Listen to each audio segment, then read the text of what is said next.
Hi, this is Winslow. This is Crimson. And if you like what we're doing, Hit that like button. and if you want to hear more, Subscribe.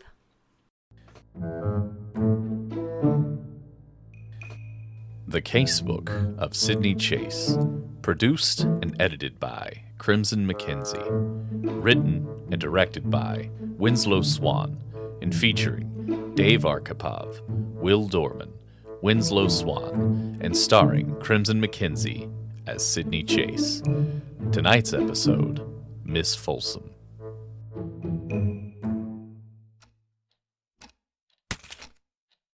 At least the newspaper spelled my name correctly this week. It's a very impressive ad, Sydney. Hopefully it will pay for itself, and soon.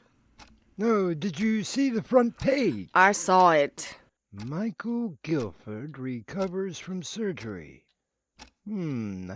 I wonder what was wrong with him. Who cares, Alex? I mean, he is the biggest crime lord in the city. Now, that was never proven. The one case they would never put me on. I'm sure old Ferrari had something to do with that. Oh, come now, Sydney, you don't really believe... Alex!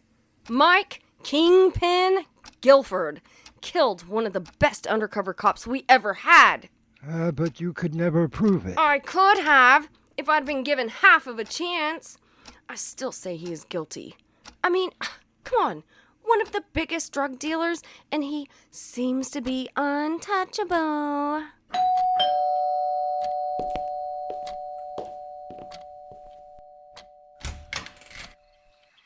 Well, hi there, Miss Folsum.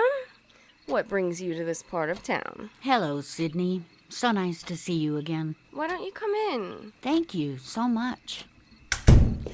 Alex, I would like to introduce... Betsy, you old girl, how are you? Hello, Alex. Still practicing? Oh, semi-retired, thank you. How do you know Miss Folsum? Alex and I go way back, don't we? Well, it was way before I met my wife, Sydney, so now don't think that... Ooh, I wasn't thinking anything.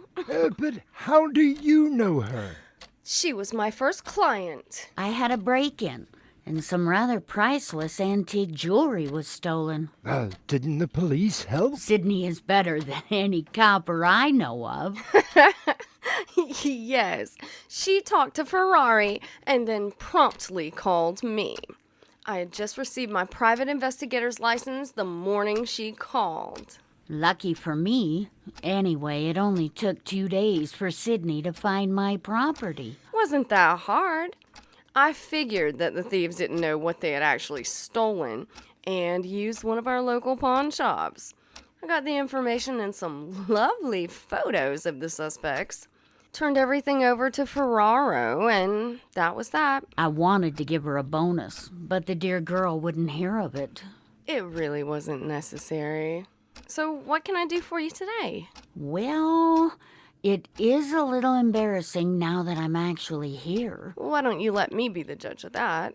What's going on? I think something is going on at my house when I'm not there. Another break-in? Oh, no, nothing like that. It just feels, well, different. Okay, well, why don't you start at the beginning? That's the hard part. I don't know where the beginning actually is. Would you like a drink, Betsy? Sure. I mean... That would be most appreciated. So when did you think that something started happening at your home? I suppose it was almost a month ago. I decided that I needed a change of scene. Nothing fancy, just a small vacation. You know that my home is very isolated, and I was getting, well, lonely. And you do have a very lovely home, Betsy. Yes, but 10 miles out of town and the nearest neighbor almost 2 miles away can make one lonely. Oh, I'm not complaining. I was never a very social person, and the privacy is welcoming. But you decided to take a vacation. Even I need some sort of human contact every once in a while. Well, where did you wind up going? Just down to Miami for a quick cruise. Nothing very special. Well, more importantly, did you have a good time? Oh, yes. It was very relaxing. That is, until I came home. What happened? Oh, nothing really. Actually, I feel a little foolish coming here. Oh, please don't say that, Miss Folsum. Just tell us what happened. It wasn't just one thing.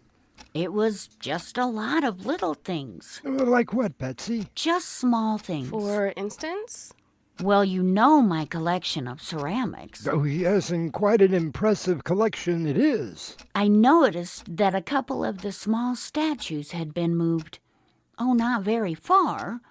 It was as if someone had picked them up and set them down again, but in the wrong place. Curious. Anything else? I noticed that there were a few slices of bread missing from a brand new loaf. I wouldn't have noticed had it not been for the peanut butter jar and the knife laying next to it. Well, did you tell anyone of your impending vacation? Only the mail carrier. Oh, and Tom Spelling. Who was that? Just a local handyman who comes around looking for work. Poor man. I always try to find something for him to fix. Do you think that it could have been him that went through your home? Oh, no. He was the first person that I suspected. Turns out he was in the hospital all that week. Poor dear. Broke his leg falling off a ladder the very day I left. Oh, could he have mentioned your absence to anyone? I suppose he could have, but that wasn't the strangest thing. Really? I had to go to Windsor this past weekend. My friend had surgery and needed some help. When I returned... Let me guess. Things moved around? More food gone? That sort of thing? Yes! Sydney, I don't know what is going on, but something is.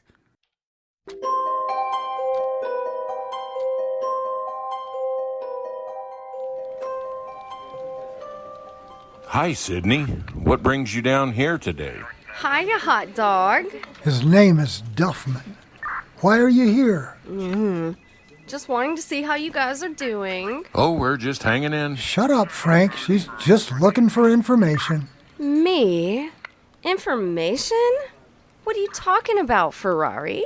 I know you too well, Chase. All right, fine. You got me. What do you know about Betsy Folsum?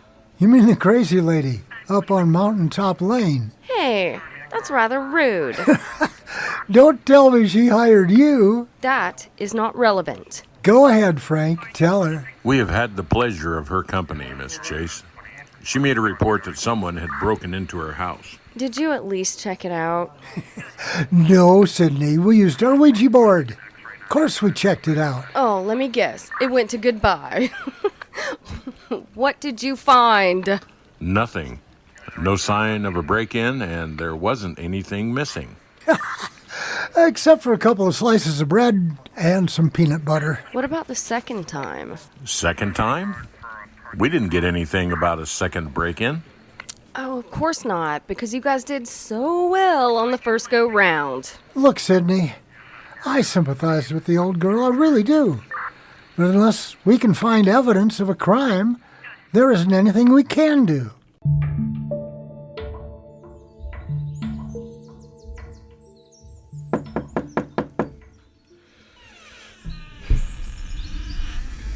Yeah? Tom Spelling? Who wants to know? I'm Sydney Chase, a private investigator. I was wondering if I might ask you a few questions about Miss Folsum. She's a nice lady. I would do anything for her. She is. Where were you when she took her vacation? I was in the hospital. Broke my leg.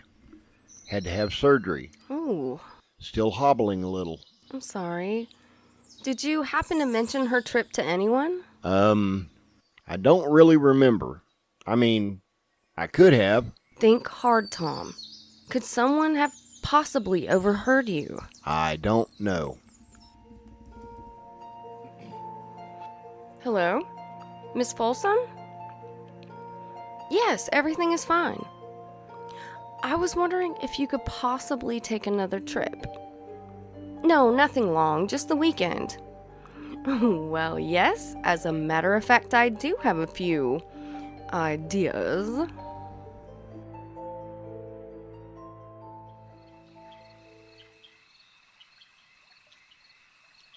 So what are we doing here, Sydney?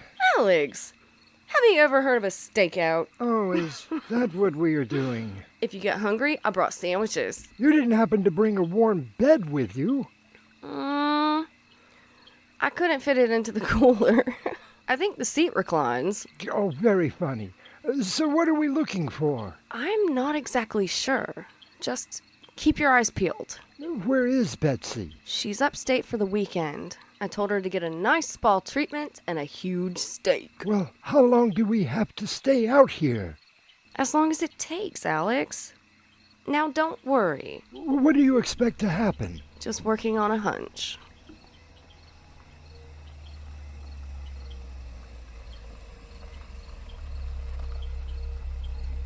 Now, who could that be? Hand me the camera, Alex.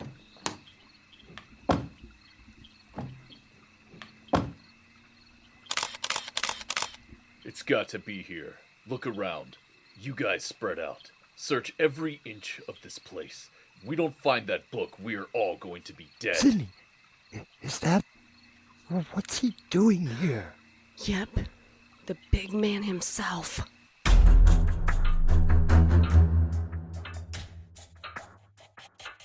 All right, Sydney, we're here.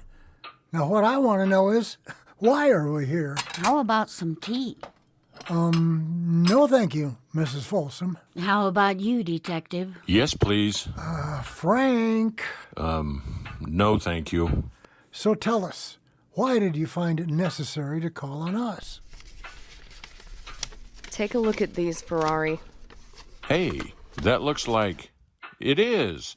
That's Mike Guilford. Where did you get these, Sydney? Last night, right outside Miss Folsum's house.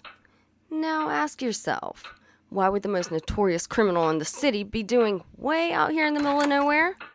Found it, Sydney! I found it right where you said it would be. What's going on? Would someone please fill us in? It's quite simple. Mike Guilford must have needed a place for a quiet meeting. I'm sure the cops are watching him very closely. You aren't kidding. We knew he was up to something, but couldn't find out what. There were some other rather nasty characters coming into town for a big meeting, according to our information. So you staked out the usual places. But what you overlooked were the unusual places. I still don't follow you, Sydney. I talked to the handyman, Tom, and he was in the hospital. He just happened to be in the same room with Mike Guilford, who had surgery the same week that Tom broke his leg. Mike had to have overheard Tom talking about Miss Folsum and the house in the middle of nowhere. And he thought, what a perfect place for a meeting. But why would he come back here after the meeting was over? May I, Sydney? Please, Dr. McGoogle. Do you ever get used to that? Oh, it grows on you. Anyway, it seems that Mr. Guilford has a fondness for roses. I do have a lovely rose garden. That you do, Miss Folsum. While Mike Guilford was admiring the roses, he must have bent over and dropped something out of his pocket. Like what? Oh, just a diary of every crime he ever committed. Quite interesting read as well. I think you'll be able to close a lot of cases and put him away for, at least 13 lifetimes. Frank, get on the radio. I want Mike Guilford picked up tonight. Already on it, sir. Tony, don't you have something to say to Miss Folsum? Mrs. Folsum, It's quite all right. You don't have to say it. It's the thought that counts. Now, how about some tea? I think that would be lovely. Oh, and Sydney, here is your fee. With a little bonus. That's really not... Sydney, take the win. I was about to say seeing Ferraro almost apologize was bonus enough. But yes, I will take the win and the check. You've been listening to The Casebook of Sidney Chase. Tonight's episode, Miss Folsum, was produced and edited by Crimson McKenzie. Directed by Winslow Swan. Our cast included Annie Mick as Miss Folsum, William Stafford as Tom Spelling, Mick Davis as Mike Guilford, Will Dorman as Frank Duffman, Dave Arkipov as Tony Ferraro, Winslow Swan as Alex McDougall, and starring Crimson McKenzie as Sidney Chase. This is your announcer, Mick Davis, inviting you to join us for another adventure from the Casebook of Sidney Chase.